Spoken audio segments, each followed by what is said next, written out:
Hello, welcome to Dorothy's Lockdown Diaries Day 9. A little bit later in the day than I'd anticipated, but today it's just going to be on budgeting for motorcycle travel.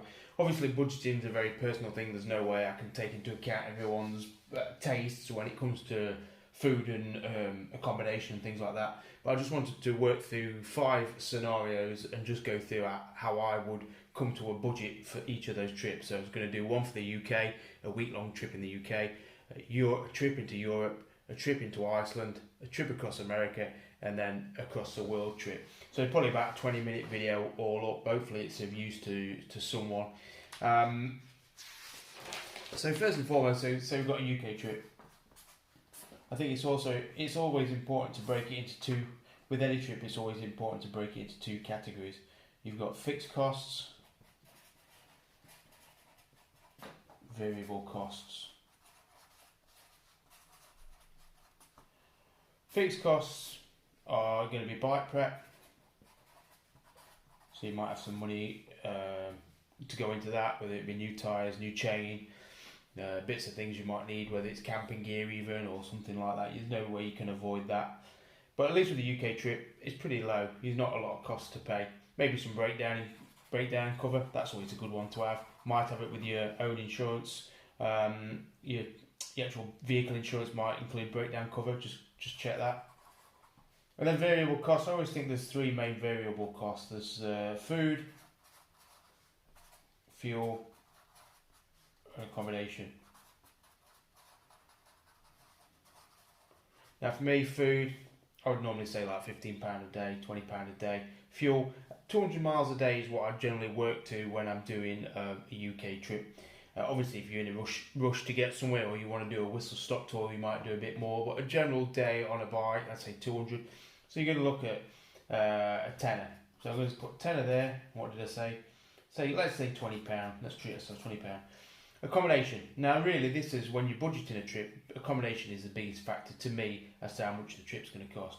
If you're going to go in a tent, you're looking at £10, maybe a bit more, but £10 to £15. You want to go in a youth hostel, you might be looking at 25. Hotel, well, I guess that's when you pick your number and choose what you wish for. But let's say 70 quid. And so quickly I'd look at that and say, right, what's my daily budget? Well, I've got my bike prep, breakdown cover, say we're looking at £200 there. And then I add up my variable costs, so I've got food, 20, 30, so £40 a day if I'm doing it with camping. If I go 7 days, what's that? 7, 40, 20, 280 quid. So I would say a 7-day trip in England, covering food, fuel, accommodation, about 200 quid, thereabouts. I might choose to stay a few nights in a hostel, might bump it up to 350, but that's where I'd come to. So if I'm planning a trip Land's End to John O'Groats or around Ireland, for example, and I'm trying to budget, that's kind of where I'd be looking at. Obviously, if you're going to go in a hotel, you 70 quid a night, plus 10 for fuel, 80, so you're looking at 100 quid. So if you stay in a hotel per night, you're looking at £100 per day, equals 700. So you can immediately see where the big difference is in terms of costs. So if you camp, 280, hotel, 700. It just means that if you haven't got a lot of money or you're on a tight budget, you can still do things. If you've got a little bit more, then obviously you might want to stay in a hotel. So that's UK. That's how I've come to a figure for the UK. Going into Europe, obviously we've got fixed costs are a bit higher. Fixed costs, variable. So you might want to spend bike prep, 200. Maybe need a new chain, sprockets, things that you need to check really, make sure it's right. Breakdown cover, you might want to take out a bit extra just to make sure it's covered. That might be 50 quid. Health insurance, I would never leave UK without it. 50 quid, let's say. Ferry ticket, 100 quid, let's say 100 quid. I was just guessing. So immediately there, you've got a fixed cost of 300, 350, 400 quid. So before you turn the wheel, really, you've got to spend 400 quid. And that's where I'd start. I sort of think, okay, so I've got to spend 400 quid before I can do anything. And then I'd look again, variable cost. Food, You know, Europe, there's no reason why 20 quid per day wouldn't be enough. You know, that'll get you a bit of a breakfast, lunch, and if you were cooking on campsite, then even less than that. If you wanted a nice dinner on the evening, a little bit more, add a tenner on. But it's you know, it's around sort of those figures. Fuel, 200 miles a day again, similar price. You know, let's put 15 quid in just in case fuel's a bit more expensive in Europe. Accommodation, now, wherever I've been in Europe, campsites, again, 10 quid, maybe 15, 10 to 15, let's say. Hostels, yeah, cheap hotels and things you can maybe get. Hostel, 30 quid. Or a hotel, again, world's your oyster, let's say 80 quid. So I look at that and go, okay, what's my daily budget for Europe? It's 20 quid, it's 35.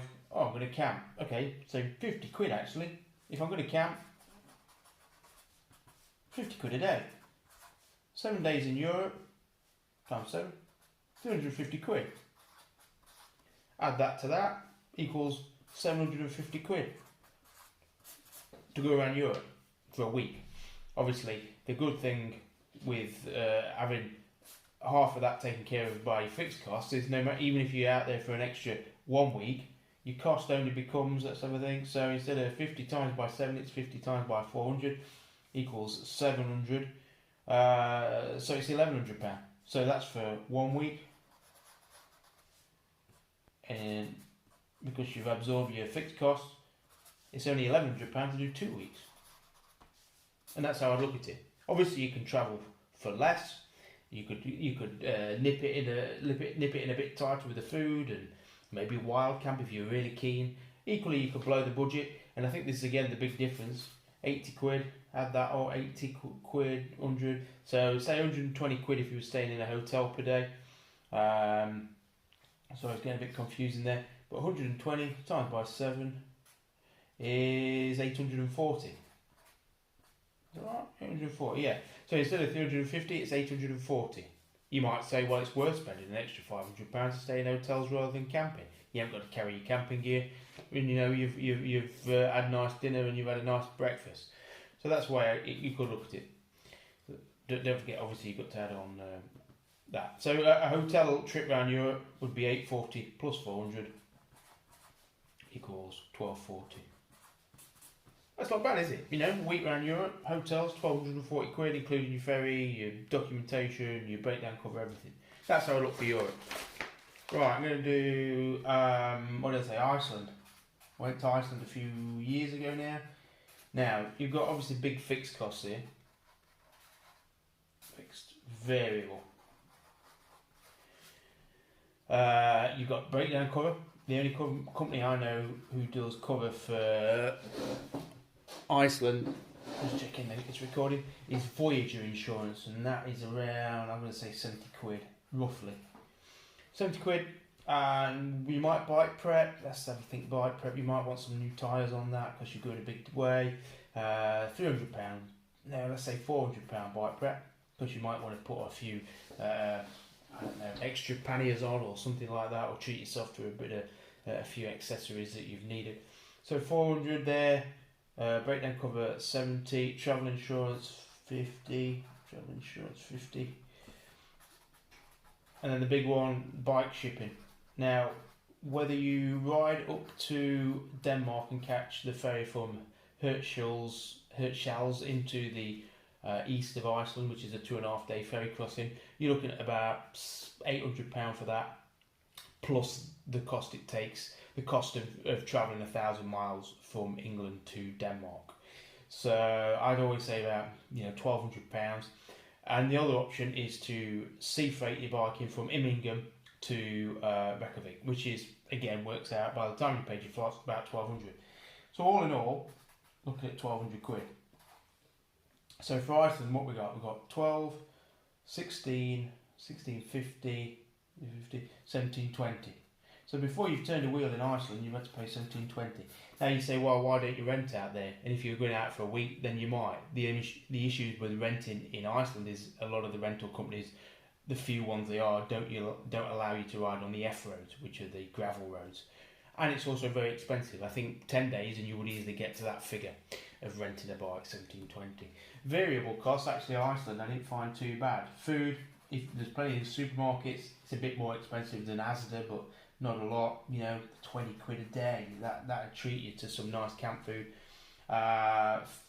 Fuel's not bad in Iceland either, tenner. I'm going to put tenner. And now accommodation, very expensive in Iceland if you stay in a hotel, but if you stay in a tent, campsites there, a tenner. So again, you've got a daily cost if you're going to go in a camping in Iceland of 20, 10, so 40 quid, which I think pretty good. Now obviously hotel accommodation, there are hostels and there are cheap accommodation, but if you want to stay in a hotel you're looking at 120, certainly at the minute, very expensive. So you're there, you've got a daily budget of 120, 150, so 150 per day. And that's where I'd say, well, I can't afford to go. Okay, so can I afford to camp? Yes, I can afford to camp. So say I was going for 10 days, let's say, 10 times 40, my budget that I needed there, 400 quid. Add that to the 1720 plus 400 equals 21720. So I could go to Iceland on my own bike for 10 days, shipping it there or riding it there for around 21720, so 22. Obviously, I always allow some margin for error. I would round that up and say I needed 2.5 because there's bound to be something that I need to spend, something's going to happen. And to be honest, even then, you would say, have I got a credit card? Because if you needed a tyre or something out there, then it's going to eat into it. You always need some sort of safety blanket. But, 2.5, that's how I would budget Iceland. If I thought, well, I've got more money than that, then I'd look at my hotels. If it's, what do we say, 150 a day with hotel accommodation equals 1,500. So £1,500 for 10 days. I mean, I think you're going to spend a lot more than that because if you were staying in hotels, your food would be more expensive, and therefore, that's probably actually going to be 2,000. Plus 1720, you're looking at close to £4,000, and that's how I'd budget that. I think you're looking at 2.5 if you can, £4,000 if you stay in a hotel. Which can you afford to do? Not sure. It's obviously down to you. Across America, USA. Make sure it's recording. Yeah, it's still recording. Fixed, variable. Right, obviously America, however you do America, whether you're on a guided tour or you're a self-ride, it's very expensive. I've shipped my own bike there 3 times, there and back, for a month. I think 2 trips of a month, and then one was 6 weeks. But I know pretty much, your fixed cost is bike transport, normally you're air freighting, boat it back out, using an agency, because they do the legwork at this end, and you're looking at 2,200. So before you turn the wheel, 2,200. And then your insurance over there, since GDPR, that's really bumped price up. I'd be looking at, for a month, you'd be looking at £400 now. Health insurance, £100. A bit more expensive in America. What else do you need? Breakdown covers included in that. You might be wanting, again, a bike prep, 400 quid, new tyres, bits and bobs. I mean, that bike prep says, how long is a piece of string? That could be as long as you needed it to be. What we got there, 4, 5, so that's 9. You're looking at 3-1. You're looking at 3-1 before you even turn the wheel there. Now, America, let's have a look. So, food, some really good food, cheap food out there, £20 a day, that's what I would say. Fuel, cheap fuel out there, 200 miles, easy, a tenner. Let's be generous and give us a tenner. Accommodation. Camping's a little bit more. If you're going to camp, I'm going to say 20 quid. Because some of the private sites are actually really expensive. National parks are cheaper, but the private sites are very expensive. So there, 50 quid a day though. That's not bad, 50 quid a day. The problem is obviously you spent so much getting it there, so you want to stay a bit longer. So say you're there for 3 weeks, so 21 days. 21 days, so you're looking at 21, half of 21 is 1050 equals 1050. That seems cheap, doesn't it? 50 quid a day. Is that right? Yeah, that's right, isn't it? Yeah, 1050. Add that to that. I mean, that seems good price, really. I thought my figures are right. So 3-1, that's your fixed cost, your variable cost of 1,050. you're looking at sort of 150. Now, I don't think you'd get it to that. I think you'd have to allow a little bit extra. I would allow 20. I think last time I travelled across America, I allowed £70 a day to cover everything, and that was more than enough, to be honest. That allowed me the occasional night in a motel and then save it the next night with a campsite. So I would say I was going to do this trip, I would budget. I would say I needed £5 grand. Again, allow some room for slippage, error, breakages, things you might need, etc. And that's how I'd do that. Equally, if you were going to stay in a motel every night, say £70 a night, so £70 plus 20 plus 10, you're looking at £100 a day, times by 21 days if you're there for 3 weeks, 2,100. Add that to the fixed cost of 3,100, you get 5,200, round that up to 6, because you're always going to spend it. So if you wanted to stay in motels all the way across America, £6 grand. If you wanted to add another week to that, if you're going to stay in motels, that'd make it 6, 7. Not too bad, really. Have an extra week for another £100, £700. That's not too bad. If you're going to camp, obviously you'd add, what did we say it was, 50. You'd add, so it'd be 6,350. So, bolting on an extra week, actually once you've paid off your fixed costs, again, makes good sense. So that's America. Hopefully that was of use. Now, recording. Big trip, global trip. Now all I've got to go on here is Sydney to London. And people always say, how much did it cost you? Well, I've never been able to totally tot it up. Oh, I'm fixed. But I'd say £9 grand. That's for 9 months on the road, all the documentation, and buying a bike. Variable. Now the thing with a cross-border transnational trip like that, you've got some big fixed costs.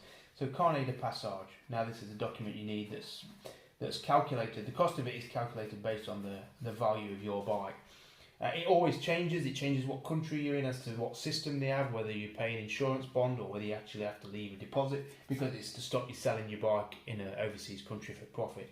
Now for my posted bike, I had to pay $950 Australian dollars. So that was $950. The bike, I paid $1,750. Add that one. Visas, let's add visas. So let's add that bike. Visas. Now I paid £110 for a Pakistan visa, lots of other visas which were £20, £30. So maybe allow yourself, I'm going to say £400. I'm going to put that into English so don't confuse it. So that's, I'm going to put them all into English. Sorry about this. Let's say £600 for the carnet. 600, 1,400 for bike, visas, £300. Shipping. Now I had to ship from Myanmar, from Thailand to Nepal over Myanmar. I think I paid in the region of £200 for the bike and the air freight. But then I also paid £200 to get from Timor to Darwin to East Timor, so another £200. What other costs did I have? Bike, visa, carnet. But essentially, you've got to go through, if you're planning a route like this, you've got to think, where are all the big costs? China, okay, how did I forget that? That was $2,000 to get into China for a week. That was the guiding fee that you needed to pay to go in, enter with a foreign plated motorcycle. I had to do that because I couldn't get into Iran, I couldn't get a visa. So let's have £1,500. So these are your fixed costs. You want to ride that route, these are the costs you've got to pay, whether you like it or not. 600, 14, 25, 27, 32, 42. So for me to buy a bike, get all the documentation I needed to do that trip, £4,200. Obviously, you're going to look at, if you'd spent £6 on a bike, you're going to be adding £5 onto that, so you're looking at £9 grand. If you spent £10 on a bike, you're going to be looking at £13 grand. And that fixed cost there is so much influenced or heavily influenced by the value of the bike. Equally, the more expensive the bike, the higher cost of the carnet. You hear of people having to put a £3,000 deposit down for the carnet. You get a lot of it back, but not all of it. So that, I would say, is probably one of the lowest fixed costs you could get for doing this kind of route. If you're doing the Pan America, it's a little bit less because you've not got China to pay. You've got the Darien Gap, but not China and all these other visa costs and things like that. So let's say 4.2. You know, and I'm going to round that up. I'm going to round that up to 5 because I know there'll be extra costs in there, whether it's travel insurance or whatnot. Now, people always ask about insurance once you're out the developed world. You know, realistically, forget it. You're not going to get insurance to cover your expensive bike on foreign plates in India, in Thailand, and places like that, even Australia, Africa, forget it. So really, you've got to consider that bike that you bought there, it might be a total write-off. You've got to be able to afford to lose that bike there. And that's why doing it on a £1,400 bike, for me, made better sense than doing it on a £10,000 bike, because if the £1,400 bike gets stolen or falls off a container ship, you aren't going to cry about it. Well, it depends how much money you've got. But if you lose a 10 grand bike, that's it. Equally, obviously, you've got spares and repairs and things. And so that probably factors in that 5 grand, yeah. Again, the problem with taking an expensive bike is the cost of repair in some parts of the world could be very difficult to get it repaired, and then equally getting parts and even getting tyres in. You know, some places in India and Thailand, Africa might be difficult getting tyres, and they might be very, very expensive. Tyres for the CT, for example, the 110, were sort of £3 or £4 on every street corner. Variable costs. I was on the road for sort of 280 days. Now, food when you're in Asia, back then, 10 years ago, £2 a day, I would say. Yeah, fuel, £2 a day. Accommodation, well, wild camping or hostels. If you stay in a hostel in Bangkok, where it was back then, £4 a day for somewhere half decent. So realistically, you're looking at a £10 a day budget. And I'd say that £10 a day budget will look last year, or do you? Actually, let's be generous, 15. Let's give yourself some treats. £15 a day to all these places. Not been through Africa, I gather that's a little bit more expensive.